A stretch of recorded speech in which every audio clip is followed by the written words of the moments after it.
Balakrishna sir ఆయన ఆయన మామూలుగా మాట్లాడతారు కదా. అందరికీ నమస్కారం. ఇవాళ చూస్తూ ఉంటే ఎన్నో చరిత్ర సినిమాలు అయితేమి, అటు పొలిటికల్ సినిమాలు అయితేమి, ఈ విధంగా అదొక చరిత్ర.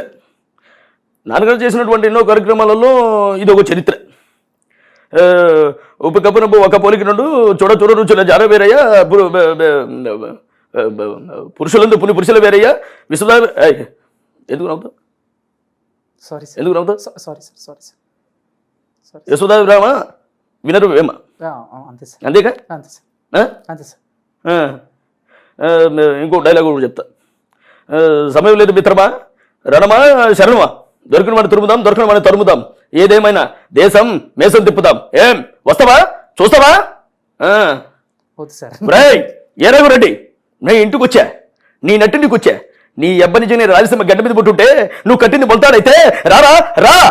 నా పేరులోని సింహం ఉందిరా, అది ఆకలేసి అనం తిరదు, పౌరుషాన్ని తింటుంది. సార్ మరి దాహం వేస్తే సార్ ఎవడన్నా పోయి సారీ సార్.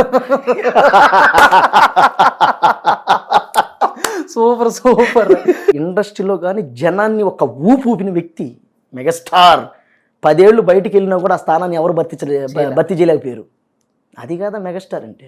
అన్న వాయిస్ ఓకే.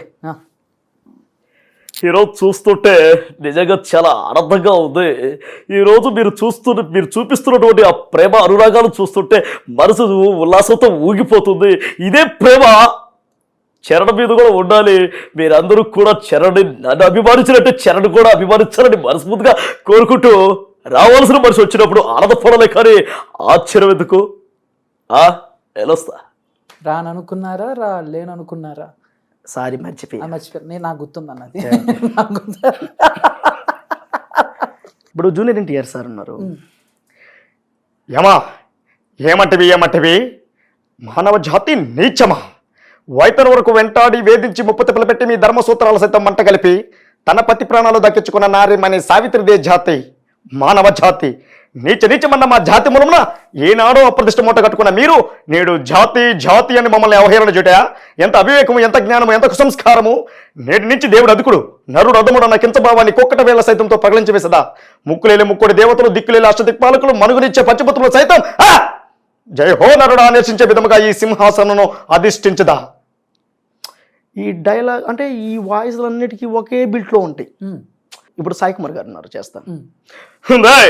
అవసరాల కోసం దారుడు తొక్కే పాత్రలు తప్ప హీరోలు విలన్లు లేరు ఈ నాటకంలో. చట్టానికి, న్యాయానికి, ధర్మానికి ప్రతీక 3 సింహాలైతే కనబడి ఆ 4వ సింహాలే ఈ పోలే అగ్ని. ఓకే,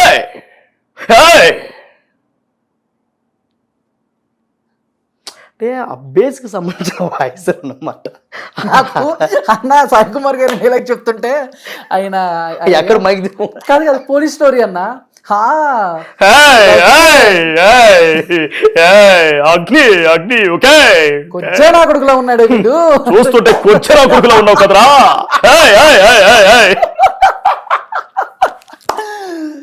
రజనీకాంత్ గారు అంటారు కదా, అదొక స్టైల్. అది ఆయన ఏం చేసినా కూడా దానికి ఒక స్టైలు సూపర్ అంటాడు కదా. అట్లా అంటాడు కాలా తాంబ్రే. అట్లా ఎవరు అయ్యిందంటే ఎలా అలా కనిపించేస్తుంది. సడన్గా రజనీకాంత్ గారు కనిపించారు. ఆమద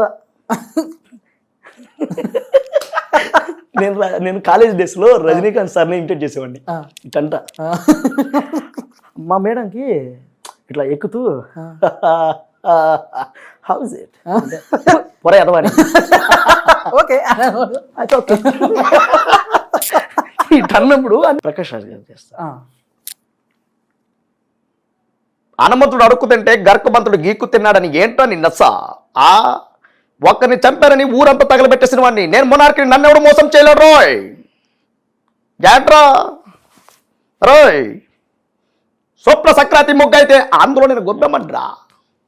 కాంగ్రెస్ వచ్చి గొబ్బెమ్మని తొక్కినట్టు నాకు గుండెని తొక్కుతావురా.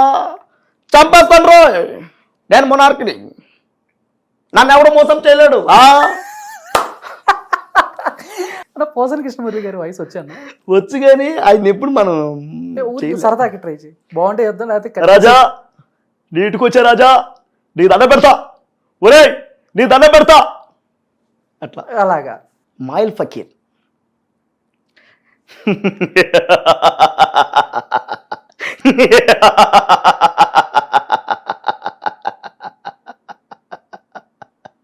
కఫాలి ఏ కఫాలి అఖండ జోల ప్రజోల కరుణాద్రిమిష్టిని మచ్చ మస్తిష్కా భక్షిణి దుమ్ దుమ్ కల్లా జుమ్ జుమ్ మార్తపయాని హర్చనంద స్వరూపిణి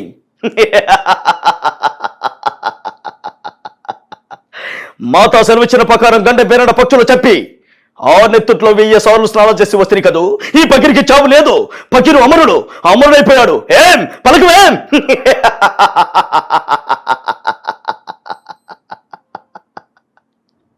ఇది కళ ఇప్పుడు బాబు గారు చేస్తాం డిగ్రీ ఫస్ట్ ఇయర్కి వచ్చిన తర్వాత ఆయన వాయిస్ ఫ్లూయెంట్గా దిగింది ఆయన ఆ రోజు నాకు అప్పటికీ గుర్తుంది ఏ తమ్ముడు ఏంటండి ఇది పద్ధతి కాదు ఇదే మాదిరిగా ముందుకెళ్ళాలి జయ జన్మభూమి వెళ్ళొస్తాను ఇవాళ చూస్తూ ఉంటే నా తెలుగు ప్రజలు చూస్తున్నటువంటి అభిమానం చూస్తూ ఉంటే నా ఒళ్ళు గగ్గురు పడుస్తూ ఉంది ఇదే మాదిరిగా ముందుకెళ్ళాలి ఏ తమ్ముడు ఏంటండి ఇది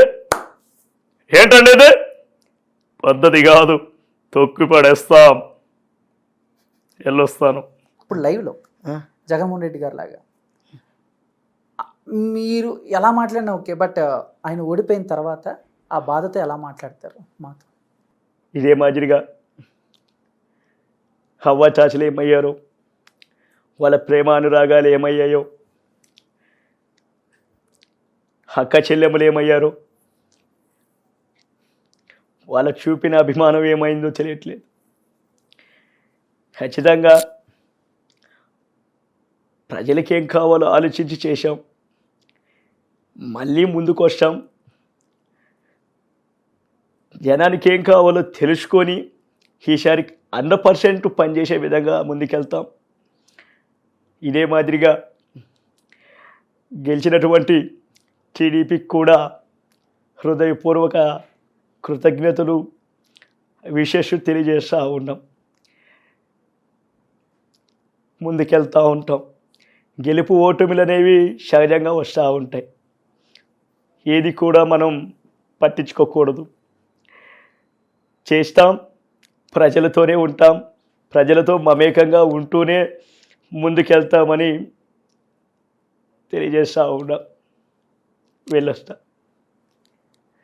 అన్న అప్పుడు మామూలుగా కొన్ని వాయిస్కి చేంజెస్ ఉంటాయి అంటే ఇప్పుడు బాబు గారికి వాయిస్ చేశారు దింపేశారు ఆయన నార్మల్గా ఉన్నప్పుడు ఒకలా ఉంటుంది కోపంలో ఉన్నప్పుడు ఒకలా ఉంటుంది ఇందాక చేసింది అదే అగ్రెసివ్ ఇప్పుడు జగన్మోహన్ రెడ్డి గారు కొంచెం సైలెంట్గా మాట్లాడు బట్ అదే జగన్మోహన్ రెడ్డి గారు కోపంలో ఉన్నప్పుడు ఎలా మాట్లాడతారన్న నేను ఇప్పుడే చెప్తున్నా పబ్లిక్ బేగంపేట పబ్లిక్ స్కూల్లో 10th క్లాస్ ఫస్ట్ క్లాస్ స్టూడెంట్ని ఇంటర్మీడియట్ ఫస్ట్ క్లాస్ స్టూడెంట్ని డిగ్రీ కూడా ఫస్ట్ క్లాస్ స్టూడెంట్ని కావాలంటే వెళ్ళి చూసుకో ఇలా మాట్లాడితే ఎవరు భయపడేది లేదు మా ప్రతాపం ఏదో చూపిస్తాం వెళ్ళొచ్చానక్క వెళ్ళొచ్చా చెల్లి వెళ్ళొచ్చా అన్న అవ్వంగానే వచ్చిండి అన్న నాకు మీ అంక చూస్తుంటే భయం వేస్తుంది అన్న క్యారెక్టర్ అవ్వగానే బయటకు వచ్చిండి అన్న ఇప్పుడు పాల్ గారు చేస్తాం హైదరాబాద్కి వచ్చాను హుసేన్ సాగర్ చూశాను ఏ తమ్ముడు చందు నాతో సెల్ఫీ దిగుతావా ఇటు పక్కకు రా దిగుతావా మీరంతా మనుషులేనా నేను ప్రశ్నిస్తున్నా ఓటేరా మీరందరూ ఓట్లు వేసి నన్ను గెలిపించకపోతే నేను పిఎం కాలేను ట్రంప్తో కూడా మాట్లాడాను కదా ఏమంటారండి మీరు ఓకే నెక్స్ట్ అన్న పాల్ గారిది మాట్లాడుకున్నా